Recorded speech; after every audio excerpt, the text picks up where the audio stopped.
Hola, soy Nancy Mejía. Por medio de este video les presentaré un condensado informativo sobre varios temas de interés relacionados con la historia de Honduras. En el primer bloque hago referencia a algunos hondureños destacados de nuestra actualidad. En el segundo bloque el tema principal es la ciudad de Comayagua. En tercer lugar hablaré sobre uno de los periodos más interesantes de la historia de nuestro país.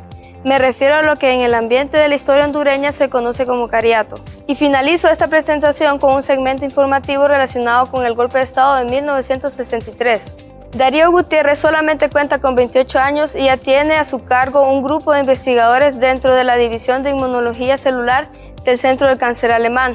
Es uno de los principales investigadores del Centro del Cáncer Alemán, donde hacen experimentos con ratones transgénicos, tratando de encontrar la conexión entre la obesidad y la diabetes tipo 2, entre otras investigaciones. Desde que estaba en la escuela en la comunidad de Amaranguila, Intibucá, centró su atención en las ciencias naturales, pero nunca se imaginó que llegaría a tener su propio laboratorio en el prestigiado Centro de Investigaciones Científicas.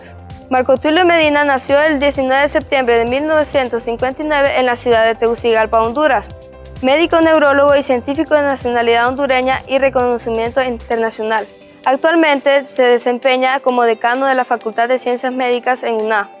Fundó en 1998 el posgrado de Neurología en UNA, convirtiéndose en un programa piloto para países en vías de desarrollo, promoviendo con ello la educación e investigaciones neurológicas en Honduras. C. Salvador Moncada nació en 1944, es un médico nacido en Honduras, educado en El Salvador y naturalizado británico.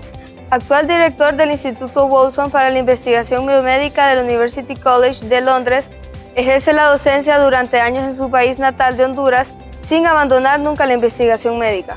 Moisés Canelo nació el 9 de julio de 1950 en la aldea Francia del municipio de Limón, departamento de Colón, en la República de Honduras. Desde pequeño se distinguió gracias a sus dotes de canto en los campos bananeros de Coyole Central.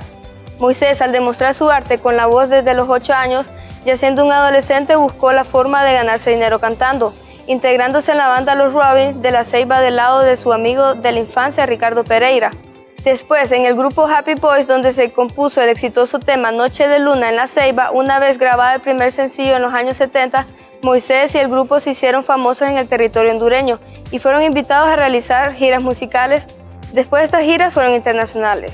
¿Cómo surge la ciudad que será la primera capital de Honduras? En 1801 solamente existían dos grandes partes del territorio, Comayagua, que abarcaba el centro oeste del territorio, y Tegucigalpa, que abarcaba el centro este del territorio nacional. En 1825 la Asamblea Constituyente divide el territorio en 7 partes: Comayagua, Santa Bárbara, Tegucigalpa, Choluteca, Lloro, Gracias y Olancho. En 1834 se da una nueva división por la Asamblea Extraordinaria, donde Comayagua se une a San Pedro Sula, Gracias se une a Santa Bárbara, Tegucigalpa a Choluteca y Lloro a Olancho. Esta división permitió una mejor distribución de recursos a nivel nacional. En 1829 se dio otra división por orden del Congreso de la República, donde La Paz se desmembró de Comayagua, El Paraíso de Tegucigalpa y Olancho y Copán de Gracias. El territorio fue modificándose a lo que en la actualidad tenemos en 18 departamentos. En 1540 Comayagua se convierte en la capital de la provincia, y esto debido a que estaba ubicada en una zona estratégica para transportar fácilmente mineral de la zona occidental y almacenarlas en esta zona. En 1557 se le da el título de ciudad mediante decreto real. En este año también se da el primer cabildo. De 1588 a 1741 se funda la Casa Real, donde se depositaba el mineral precioso y las riquezas de la provincia, por lo cual era una zona muy resguardada. En 1961 se traslada la sede del Obispado de Trujillo a Comayagua, con la presencia de franciscanos, mercedarios y dominicos, lo cual permitió la evangelización de los indígenas y la introducción de la religión católica en Comayagua. En 1774 y 1804 sufrió 2 terremotos que destruyeron la mayoría de su infraestructura, siendo así que en 1827 Justo Milla llega a la ciudad y la incendia. Hay 2 eventos históricos que se dieron en Comayagua. En primer lugar tenemos el derrocamiento de Dionisio de Herrera por parte de José Manuel Arce, quien lo destituye del gobierno, y en segundo lugar tenemos el ascenso a jefatura de Francisco Morazán dentro de la Federación Centroamericana. Como patrimonio histórico tenemos Catedral de la Inmaculada Concepción, la Iglesia de la Merced, la Iglesia de San Francisco, la Caridad del siglo XVI, la Iglesia de San Sebastián y la Catedral de 1934, la cual adquirió renombre por el reloj donado por el rey Felipe III en el año 1936. ¿Quién fue Tiburcio Carías Andino? Fue un presidente que gobernó en Honduras durante 16 años, se hizo dictador, por lo cual los historiadores llaman a este periodo de cariato. Nació en Zambrano un 15 de marzo de 1876 y muere en Tegucigalpa un 22 de diciembre de 1969. Carías ya había ganado las elecciones de 1924, pero debido a una montonera cedió su poder a Vicente Tosta a fin de mantener la paz. Es en la montonera de 1932 cuando él decide tomar su poder por la fuerza, y es así como llega a ser presidente de Honduras. ¿Cómo fue que logró extenderse tanto? Tiburcio Carías se va a reelegir la primera vez al cambiar el periodo presidencial de 4 a 6 años. Posteriormente, diputados introducen una moción para que Carías continúe en el poder porque el pueblo lo pide. Y así es como Carías va a tener otros 6 años más hasta completar los 12 años. En el último periodo se asume que el pueblo está contento y que no hay necesidad de hacer elecciones, por lo tanto, él continúa en el poder hasta 1949. Carías le dio énfasis a la educación, trató de ampliar los grados de educación primaria, permitió que sus comandantes de armas hicieran una fuerte represión a los opositores del régimen y durante su periodo había pena de muerte por fusilamiento.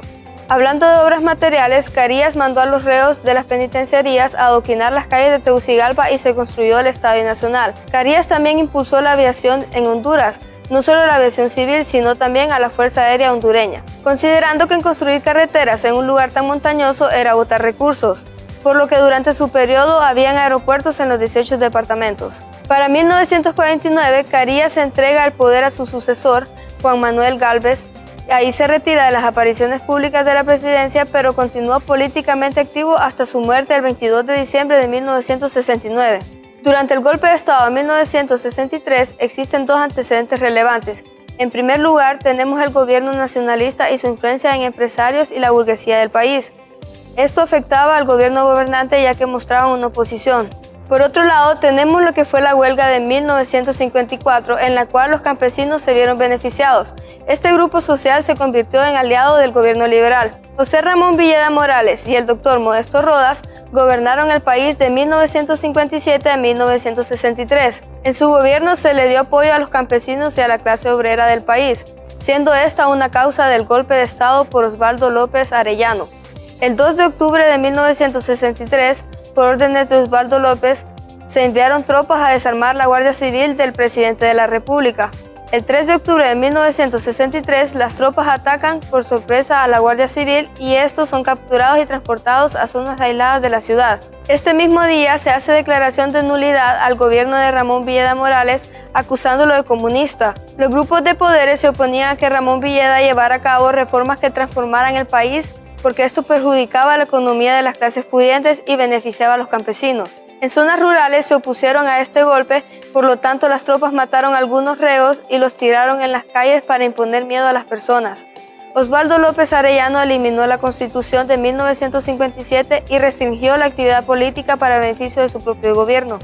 Como consecuencia de esto, Estados Unidos retiró su ayuda del programa Alianza para el Progreso, lo cual afectó al Estado económicamente y culturalmente. ¿Qué podemos aprender de todo esto? Conocer la historia de nuestro país es sumamente importante por diversas razones. En primer lugar, porque conociendo la historia alcanzamos a entender nuestra cultura. Además, esto nos permite conocer por qué nuestra sociedad funciona como lo hace. Pero en mi opinión personal, aunque estas y otras razones tienen su propio valor, creo que lo más importante de conocer la historia de nuestro país es que al conocerla, esto nos capacita para no repetir los errores que hemos cometido. Porque todos sabemos que las naciones que no aprenden de su historia están condenadas a repetirla.